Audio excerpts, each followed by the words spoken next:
on American Family Radio. I love talking about the things of God because of truth and the biblical worldview. The U.S. Constitution obligates our government to preserve and protect the rights that our founders recognize come from God, our Creator, not our government. I believe that Scripture in the Bible is very clear that God is the one that raised up each of you, and God has allowed us to be brought here to this specific moment in time. This is Jenna Ellis in the morning. Good morning. It is Tuesday, September 23rd, and no, I do not plan on watching Jimmy Kimmel's return to late night tonight. That announcement came from Disney and ABC that they will have him on air tonight, and many ABC affiliates, including Sinclair, say thanks but no thanks. So the decision to bring Kimmel back was, according to Variety, approved by Bob Iger, Disney CEO, and Dana Walden, co-chair of Disney Entertainment, according to a person familiar with the matter. Variety goes on to say the executives acted based on what was best for the company, this person said, not on external factors. Yeah, well, I just think that it must be so great to be a leftist, right? You get canceled for the weekend, you spend 3 days of vacation, complaining, and then you get to go right back to work. So we'll see if the mea culpa that is anticipated from Jimmy Kimmel will be sufficient. In my opinion, likely not, but we'll see. Anyway, turning to a lot more important news. According to Real Clear Investigations and Weaponized Scoops, the new Russiagate documents expose media and government collusion. So recently declassified documents indicate that people close to former FBI Director James Comey and Democrat Senator Adam Schiff were connected to leaks of classified information to prominent reporters designed to portray Donald Trump and his allies as being in league with Russia. So written in 2017, the FBI documents expose how selected Washington reporters, including reporters from the Washington Post and New York Times, scored a series of Pulitzer Prize-winning scoops in 2017 by repeating false and inflammatory leaks during President Trump's first term. So for more on this, let's welcome in Scott Eulinger, who is a former CIA officer. And Scott, what does this mean for this investigation and these brand new leaks? What is the overarching big story here? Well, obviously, the story is basically the continued collusion, to use the word they started, of the government and the media. If you look at who's who in Washington, in the sewer known as Washington, there are an unbelievable amount of high-level media executives who are married to at least former high government officials. And now I'm not a lawyer, but I have been reading some things that indicate that there are some statute of limitations issues coming up with some of these associated offenses. I'm hoping that maybe some of these newer revelations will be the final impetus to get Pam Bondi and the Justice Department moving forward on this, because whether it's in Mississippi or in Pennsylvania, people want to see these people behind bars. And personally, I am sick and tired of seeing this corruption go unpunished. Yeah, I think the word that everybody has been saying since we first learned about Spygate and all of this is accountability. And to say, okay, well, it took so long that now the statute of limitations bars a lot of these prosecutions, still doesn't bar things probably like a censure from Congress, other types of, even if it's not necessarily a criminal prosecution for statute of limitations issues, there are still other methods that could at least acknowledge and provide some accountability for this. But it feels like it's just a lot of media reports and we're all mad about it. And the Democrats are like, it happened, but, like to right. quote Hillary Clinton, right. What difference now does it make? Right. You've made a couple of good points. I think one thing we need to start doing is start looking at this the way Democrats do, and that is bringing someone before the court. The punishment is the process, Meaning, this is what it means to me, is that instead of making sure you have the perfect case against someone, which then never materializes, drag them in front of court and for some minor violation. In other words, just humiliate them in court. And even if it's tried in D.C., and even if they get off scot-free, so be it. But at least drag them in front of the court. So in other words, we try to have like perfect is the enemy of the good. Let's just get people in front of courts and accuse them. Like, for instance, the statute of limitations. Again, I'm not a lawyer. I don't want to be a lawyer. But like with Comey and such. But maybe prosecute for lying in front of Congress if you can't get them for the other things. Because maybe that's more recent and is not expiring under the statute of limitations. But that's what they need to do. They need to stop worrying about perfect cases and never getting it in front of in the docket and start moving forward quickly because people are losing patience. And I said in April or so, I said they better start having prosecutions by September or people across the country are going to start getting really angry. Yeah, absolutely. And I agree with you that, the Democrats are willing to prosecute, Donald Trump basically for a parking ticket and for anything and make that the top story in the world, drag him before, New York courts and courts all across the country for totally frivolous things. And yet it seems like unless there is something that reaches the level of, the highest possible prosecution, Republicans aren't willing to hold anyone accountable. And it's not about just going after their political opposition. They need to stop taking that as a deflection and to say, hey, we have to be fair and we're the party of justice. Okay, fine. But meanwhile, you're letting these people basically get away with everything that they have because you're not willing to go after them at all unless, as you said, Scott Eulinger, they have a perfect case. And so where does this go from here in terms of the investigation? Because if there are statute of limitations problems and yet we're seeing that there are new revelations, this is just going to continue to upset people. I mean, just like the Epstein files. I mean, I'm frankly sick and tired of hearing about the Epstein files because I'm thinking it doesn't actually matter until something results in a prosecution or someone held accountable. I don't care. Right, exactly. That's the problem. And so, there's been plenty of people.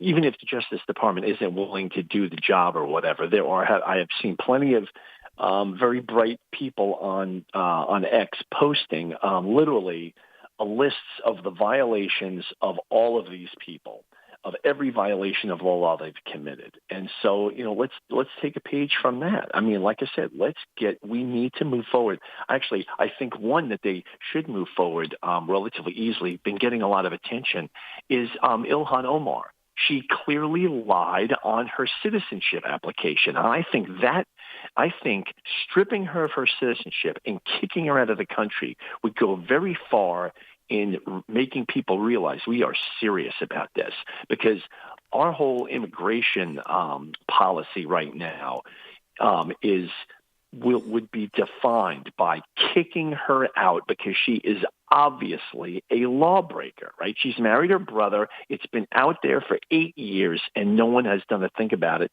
Hell, even Congress will not even, the Republicans who literally censured one of their own, who's now in isolation for 87 days on Long Island, that congressman, I can't forget his name. But they won't vote to censure Omar and strip her of her committees. I mean, the corruption is just biblical, literally. Yeah, I mean, and it's as you said. I mean, there's no way, in my opinion, that Congress or this administration is going to go so far as to actually strip her of citizenship when they won't even strip her of her committee assignments. I mean, the fact that hasn't been done by Speaker Johnson, even just for lying, especially, but even just for the things that she remarked about Charlie Kirk and some of the things that she's done that have been just totally outrageous lies. The fact that that's not even come up and he's not even speaking to that suggests that this Congress isn't really that serious about getting the business of the American people done. But we're seeing, so the Secretary of State Marco Rubio could do that. He seems to be a more of a fighter and more in at least the mold of Donald Trump in the sense that he's willing to get things done. What could the Secretary of State perhaps, act on this more unilaterally? Yeah, actually, I think that would be possible. That would be possible for him to definitely move forward like that. So that's actually another good thing. To point out, one thing I want to point out, a little inside of baseball, I think that the listeners will be interested in is one thing, so everything's been going very good, I think, overall. I mean, we really don't have cause to complain.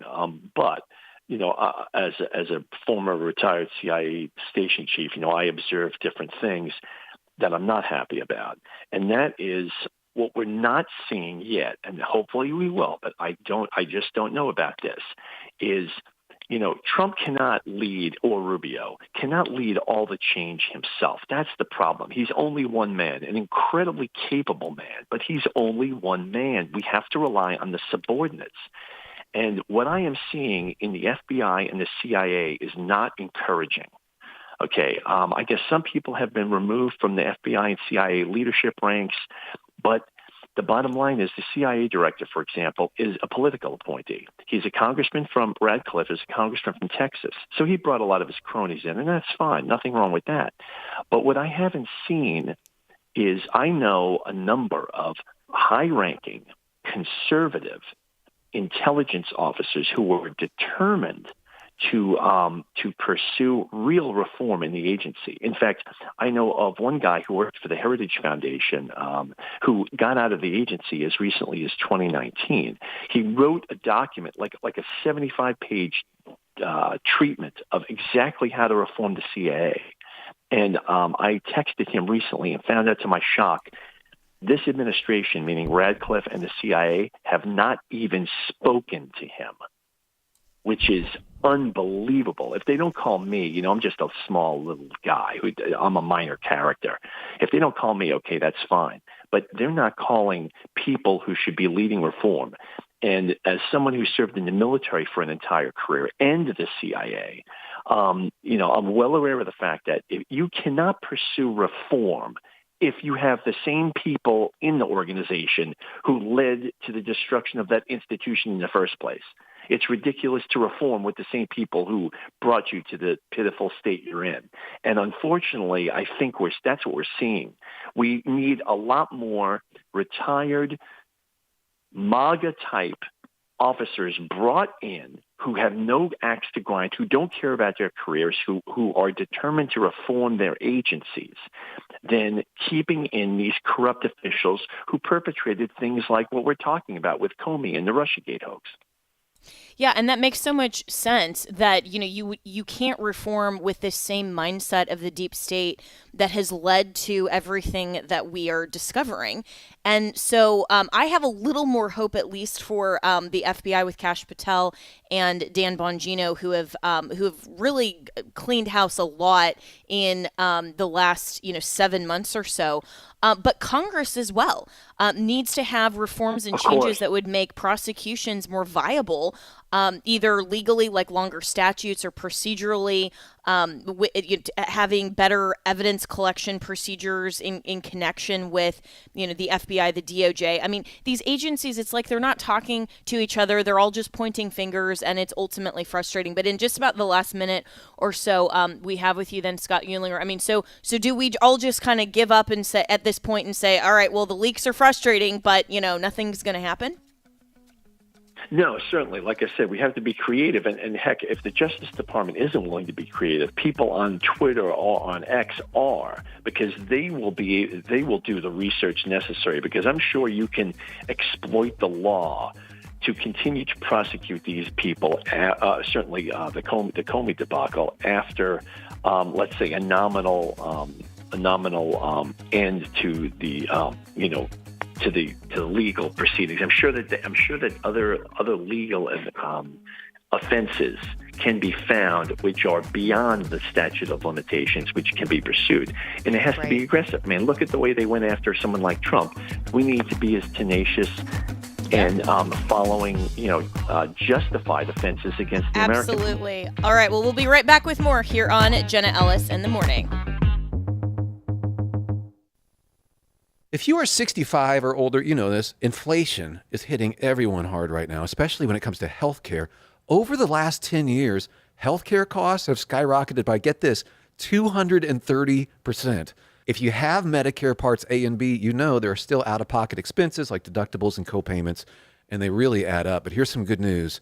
MediShare 65 Plus is designed to fill in those gaps and help protect you from rising healthcare costs. At only $99 per month up to age 75, you get peace of mind at a price you can afford. And MediShare is trusted, too. It's been around 30 years. It's not some big impersonal thing. It's a community of people helping each other, business owners, pastors, retirees. People love it. MediShare 65 Plus just makes sense. To learn more, give them a call. They're great to talk to.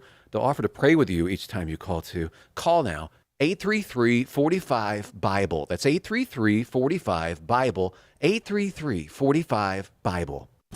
The following is not an actor, but a real-life story from Trinity Debt Management. My debt problem started probably about 2016. I needed my life to change financially. I called Trinity and I ended up joining based on high credit card bills and high interest rate. And my counselor at Trinity has been great, and Trinity has been helping me to get on the right path of paying off these credit card bills, bringing down the interest rate. They have consolidated my bills into one low monthly payment. And now I am finally getting out of credit card debt.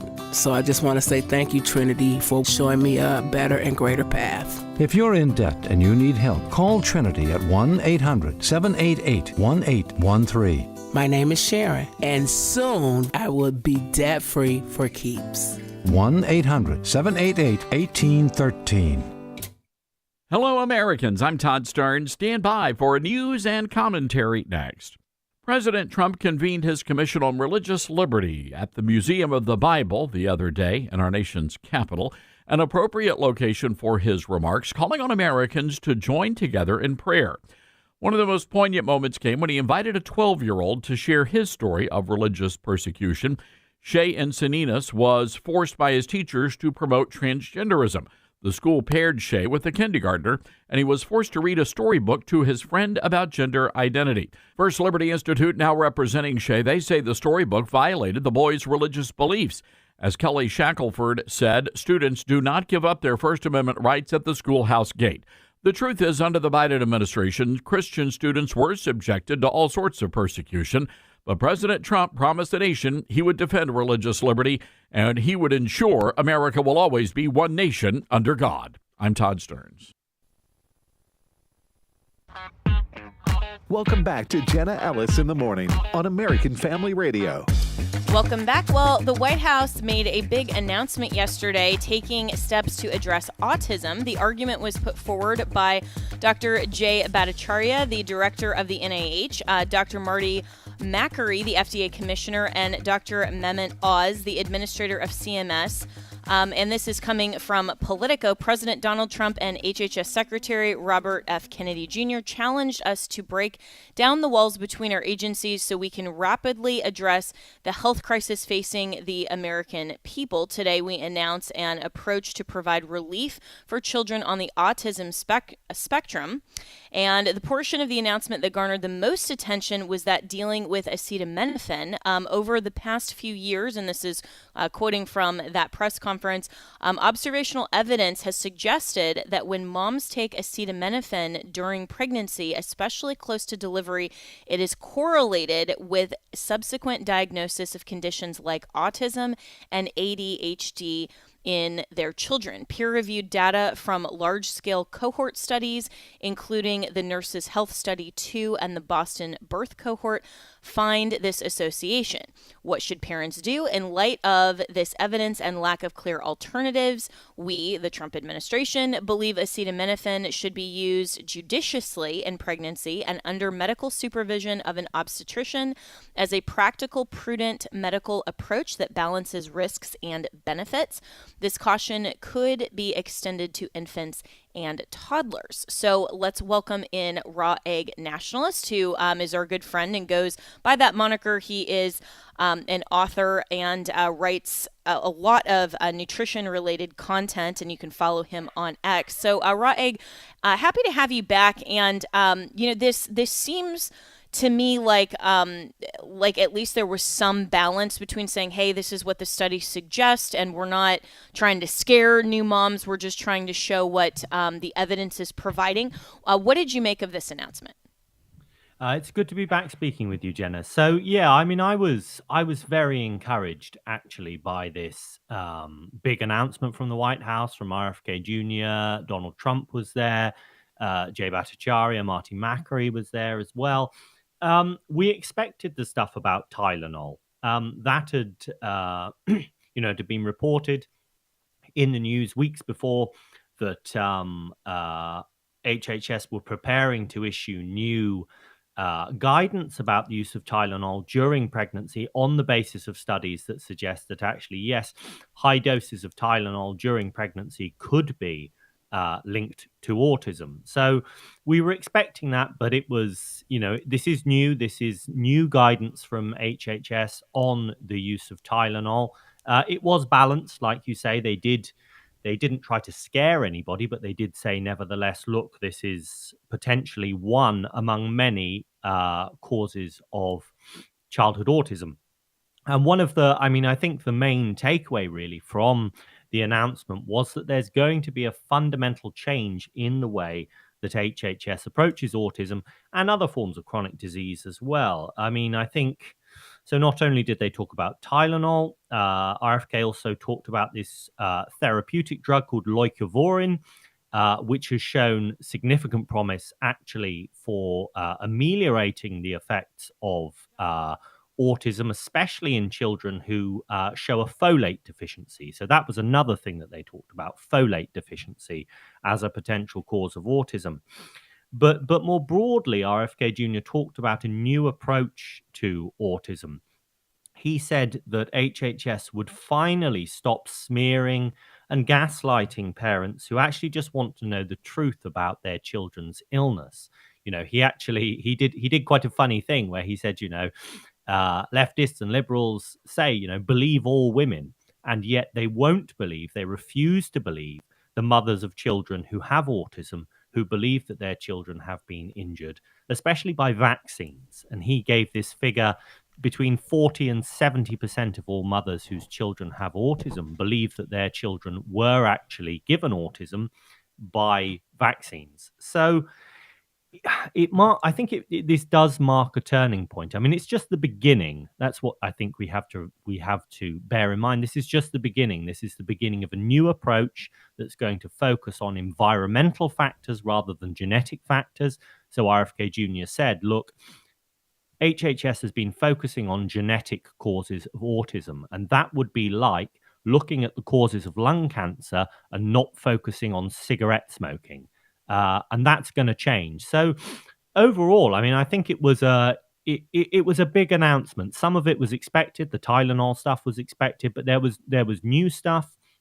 And also President Trump actually played an interesting role during the press conference, because RFK Jr. was very measured. He stuck to the science. He talked about the studies, what they show, what they don't show. And then President Trump kind of came in his sort of inimitable way and started talking about the childhood vaccination schedule, about people he knew whose children had been affected by vaccines. And he started to sort of throw into question whether children should be given the hepatitis B vaccine, because hepatitis B is a sexually transmitted disease. And why would a child need a vaccine against that? So it was a very, very interesting affair, actually, with lots to be positive about for the future. Yeah, and I think that's a really great point to highlight that this is a new approach, and that rather than how I think a lot of the left is framing this as, oh, you're just scaring young moms and this is overwhelming. Every mom that I know wants all information to be able to make the best decision for herself and her family. And that's why more information generally is always better, and that's what informed consent means. And so, it's I think a very good thing that HHS is looking at a variety of factors. They're not just going along with the status quo, and they're not also just saying that big pharma should be ignored, and we should just assume that more medication is always better. Looking at these types of environmental factors and looking clearly at the risks without the reverberation of clearly, where Tylenol, came out and made a statement and all of this stuff.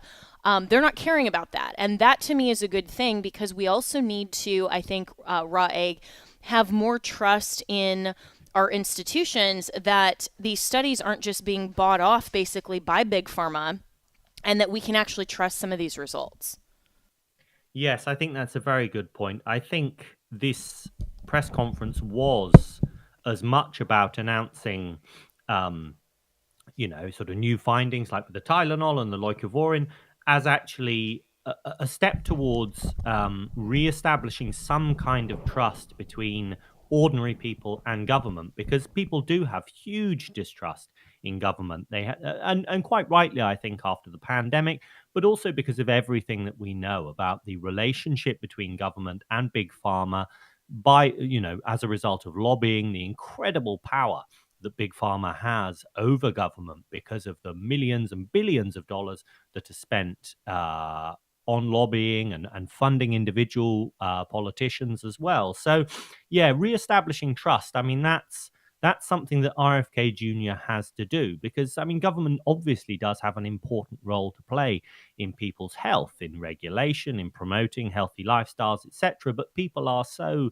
distrustful, and rightly, that major change needs to happen. And I think this actually could very well be the beginning of real major change. And that's really encouraging. This is exactly, I think, what voters wanted from HHS. This is why a lot of us were encouraged with Secretary Kennedy being the pick. And, in fact, when he didn't get, any kind of, role, I guess, drive in terms of the presidential election, and when he was running, he didn't get a lot of momentum there. Seeing his focus, though, specifically on these issues of health, I think he's in the perfect role, and I'm really encouraged that there's another 3 years of opportunities that he's going to have to then shape, a lot of this that hopefully will continue, far past just this administration. But what else then can we expect beyond, some of these announcements? It seems like as you and I have been talking about HHS and, kind of this overall strategy, there has been more of that strategy now released. So in your view, are they focusing on the right things, and what can we expect moving forward from HHS? Yes, it looks like they're starting to focus on the right things. I mean, the first few months of the Kennedy tenure at HHS, then we've seen some kind of flashy wins, but they've actually been quite easy wins. So we've had corporations, processed food producers in particular, saying, we're going to remove red dyes, we're going to remove these additives. And they did that voluntarily to show willing.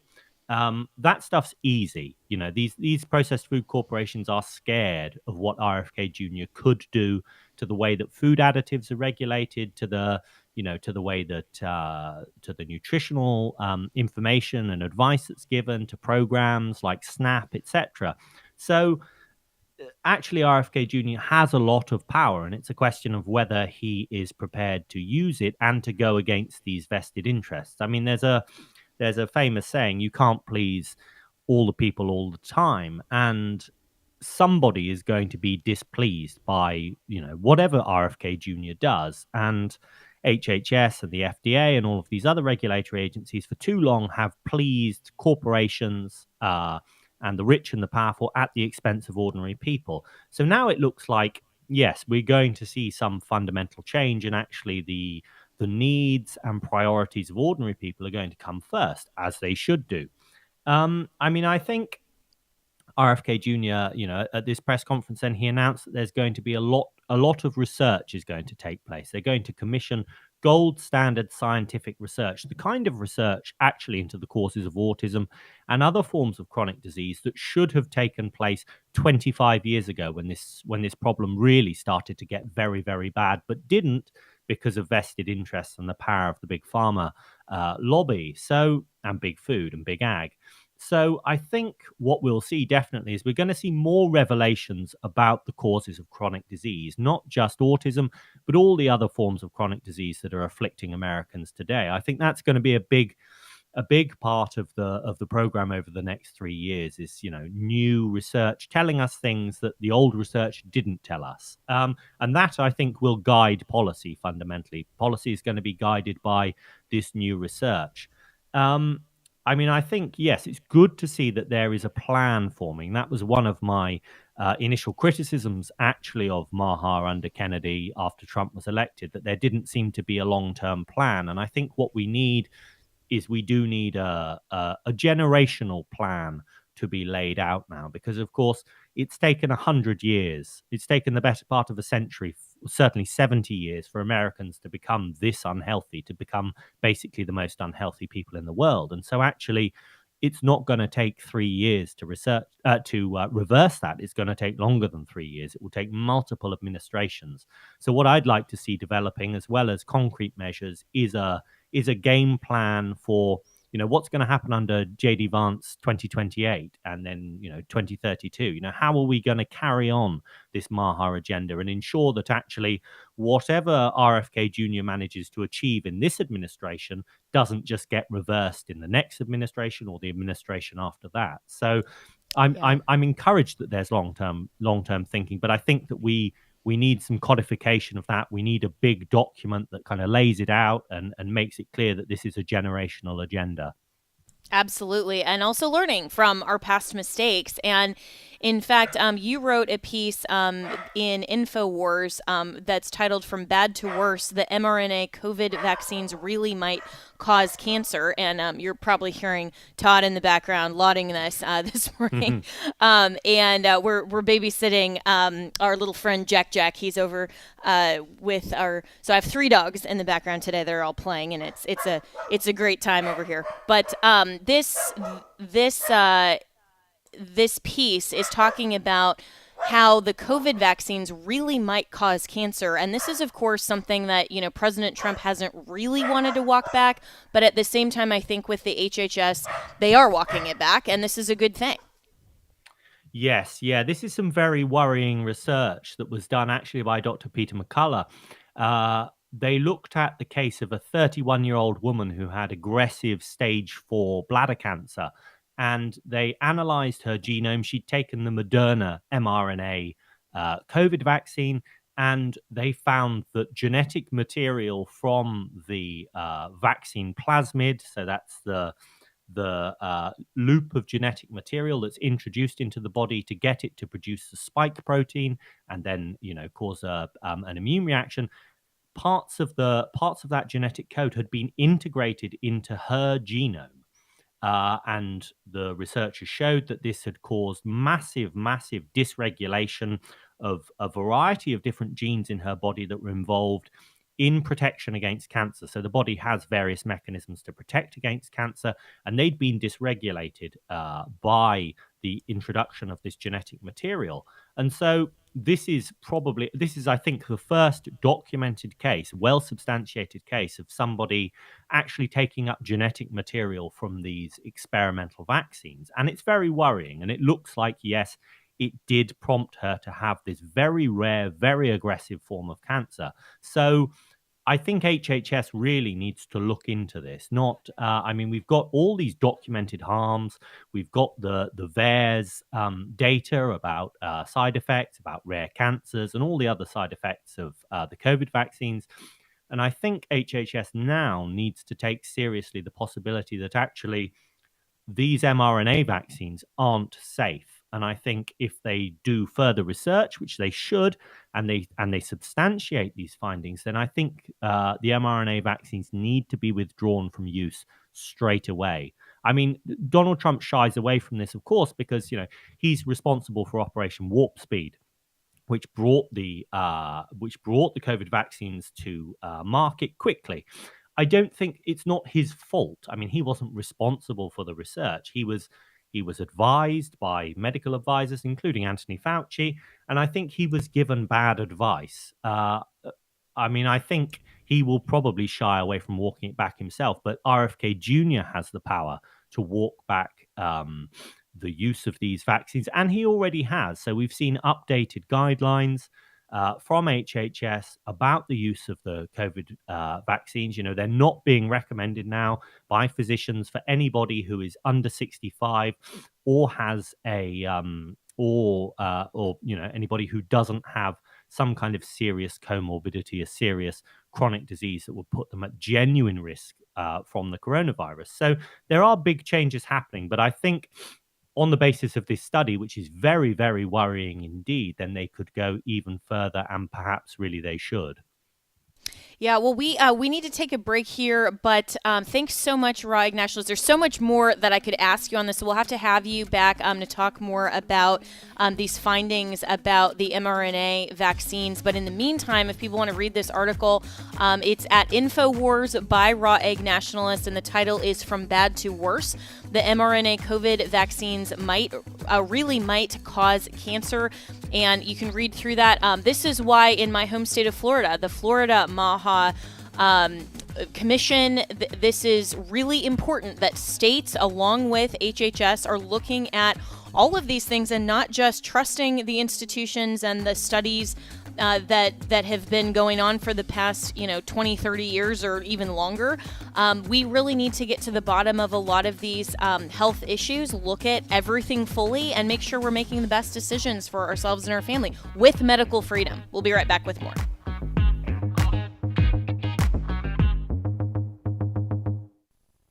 Is our theology of money upside down? Our vision is that all Christians would see God as their ultimate treasure. It's a game changer of an idea, and we start with this idea that God owns everything, and we are his household managers of what he has entrusted to us. So we own nothing, but we have stewardship responsibilities.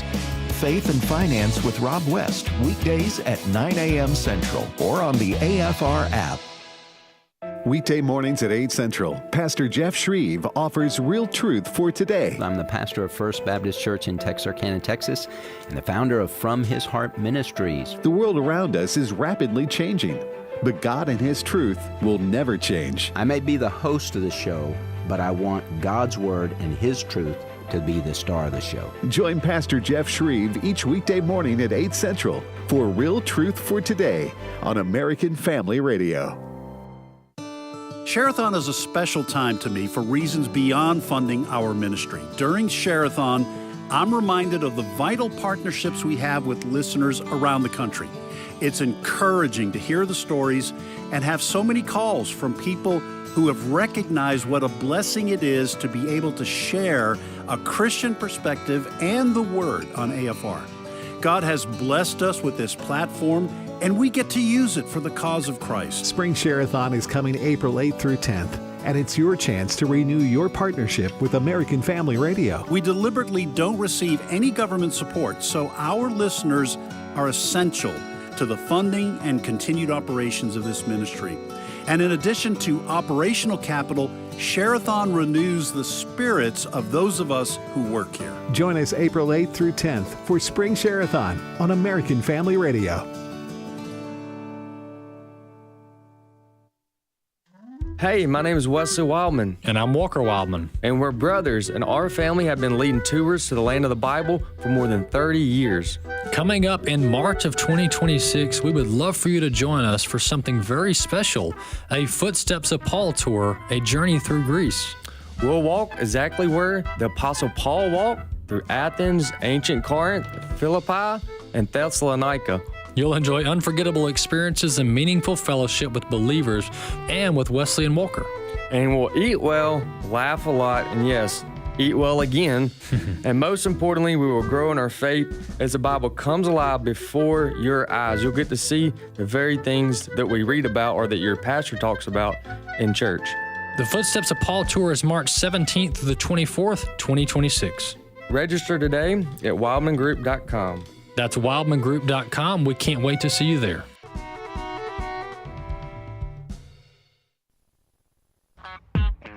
Welcome back to Jenna Ellis in the Morning on American Family Radio. Welcome back. Well, some good news for accountability, at least here in the free state of Florida.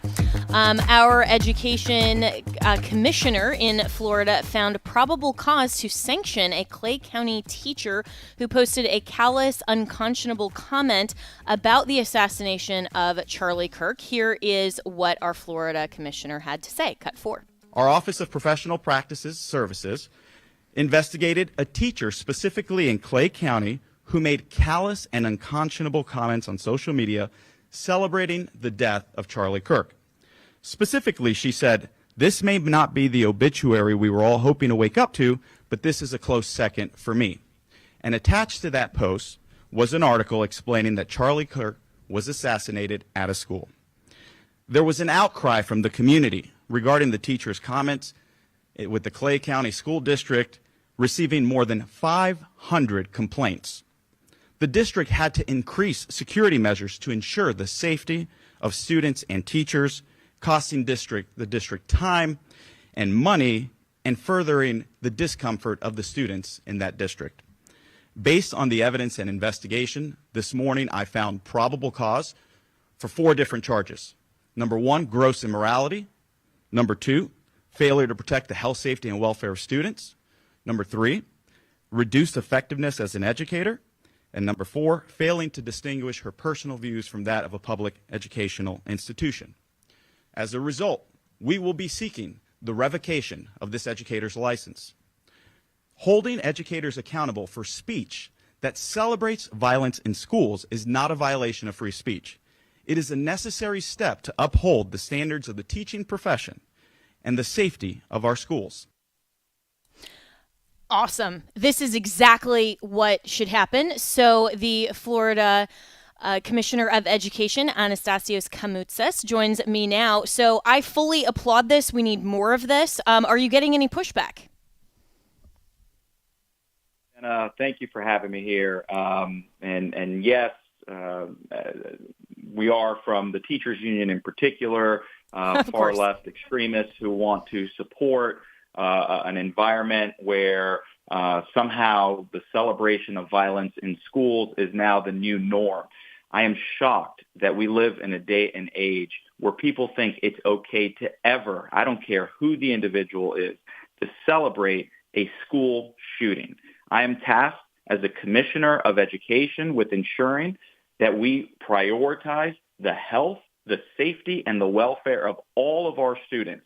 And for anyone, let alone educators, who are tasked with that same responsibility to celebrate this violence taking place in our schools, is totally inappropriate, and it's not going to be tolerated. That's so great. And I really appreciate the fact that one of the sanctions or one of these charges is grossly immoral conduct, because that needs to be an objective standard. This isn't just about censorship. It's not even about First Amendment reasonable debate and discussion. This is an objective standard. So what does that look like in the state of Florida and for these types of sanctions specifically? Sure. Well, gross immorality, typically any sanction in the state of Florida can range from a written reprimand or a letter of reprimand at the statewide level to a revocation of a license. But when you talk about grossly immoral statements, things that shock the conscience, where an individual cannot believe that this came out of the mouth of an educator, you are going to see an escalation in those penalties. And at a minimum, it typically ranges from a suspension, but it has gone all the way to the revocation of a license. Comments that are racist, comments that are disparaging of students. Look at the child that we charged gross immorality against the teacher who called the child a dictator and gave him that superlative and embarrassed him in front of his classmates simply because of his conservative values.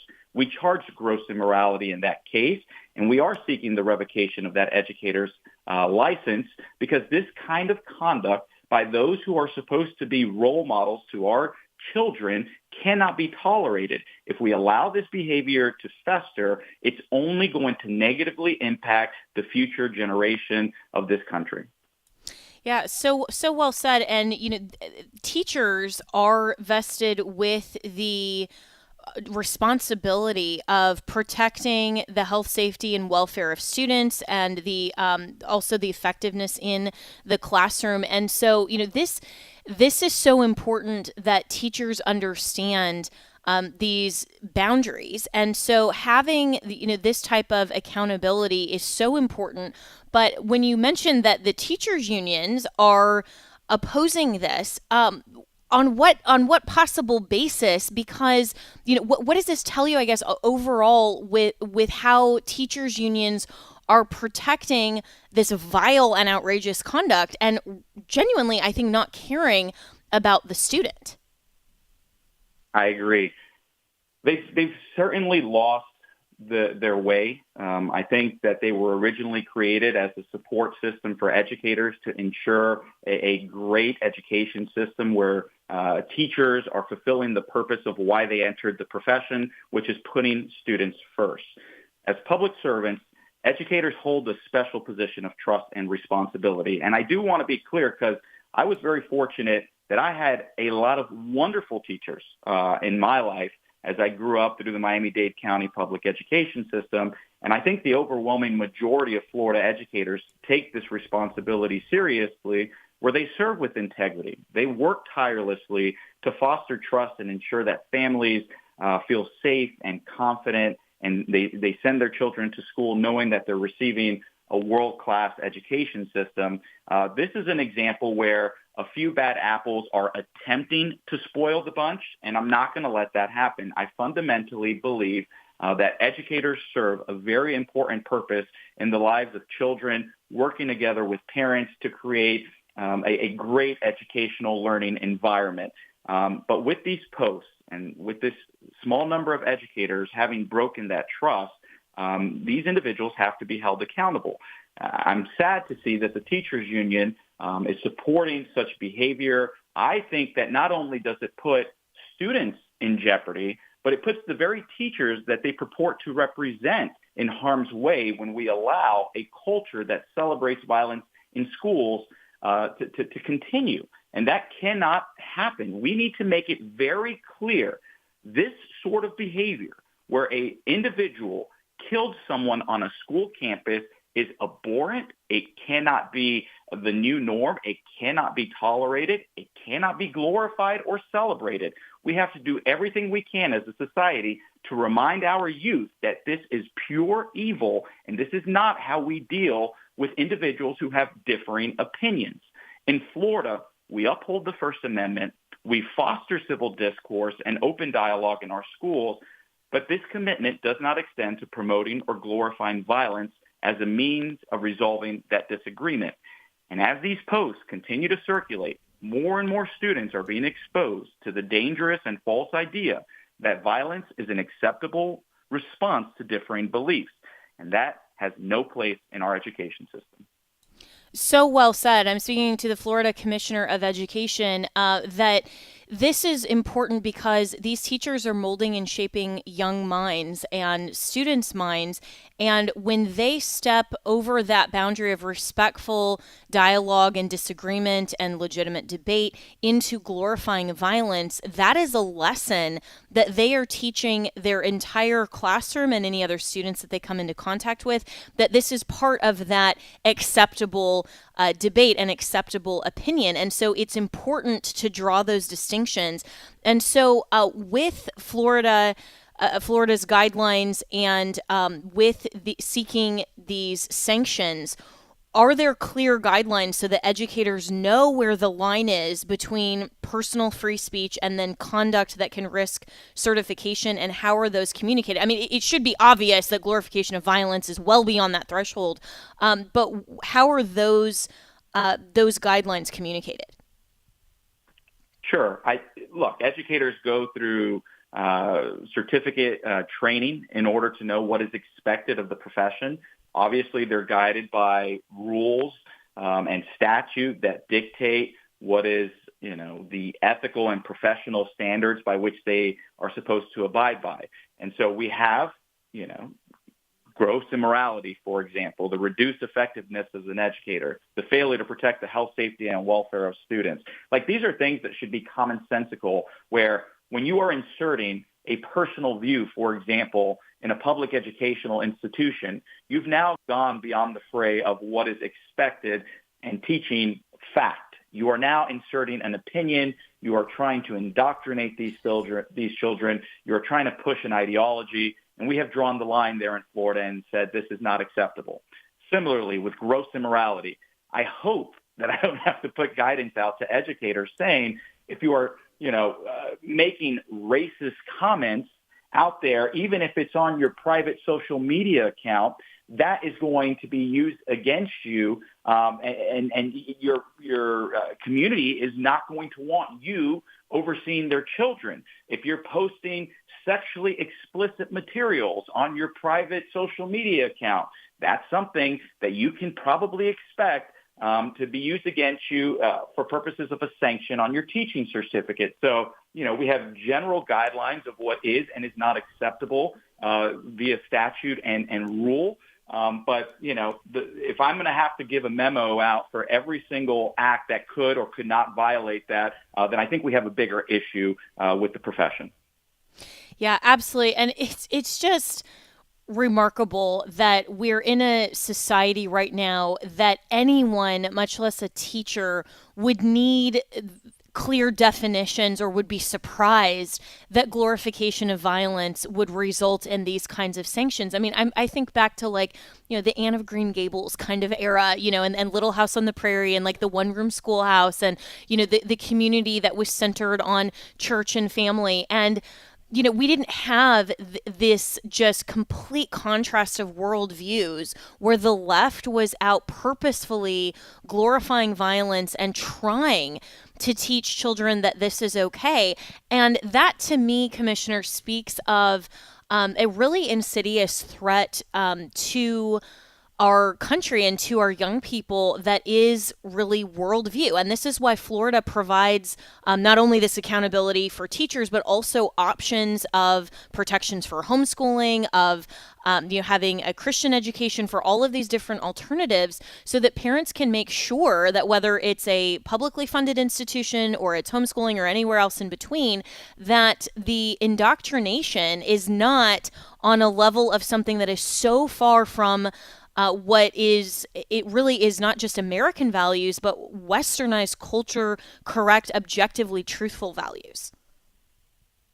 That's correct. And something you indicated that I cannot emphasize enough. These are young, impressionable minds. These are developing brains that have not been fully developed. And so you don't know how they're going to take your statements, if they're going to take it for face value and be completely encouraged that now the role model that I'm in front of as having this teacher who I highly respect is condoning this behavior. You don't know what kind of impact that's going to have on a child.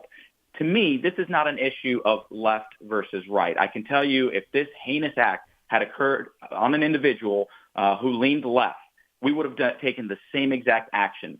Celebrating violent acts in schools will never be tolerated so long as I'm the Commissioner of Education. And so this is not a left versus right issue. I fundamentally believe this is a right versus wrong issue, a good versus evil issue. And that's why I think it was appropriate to charge gross immorality, because this conduct is not just conduct unbecoming, but it is completely abhorrent, completely despicable to celebrate a school shooting, and it can't be done by those who are in charge of the health, safety, welfare of our students in schools. Well, thank you so much for the work that you are doing to protect Florida students, and I hope that other states hear this and get on board. And if you're listening to this, reach out to your Commissioner of Education in your state if you don't have the privilege of living here in the free state of Florida, and encourage them to do the same. So you can follow Stasi Kamoutsis on X, and as always, you can reach me and my team at Jenna at afr.net. The views and opinions expressed in this broadcast may not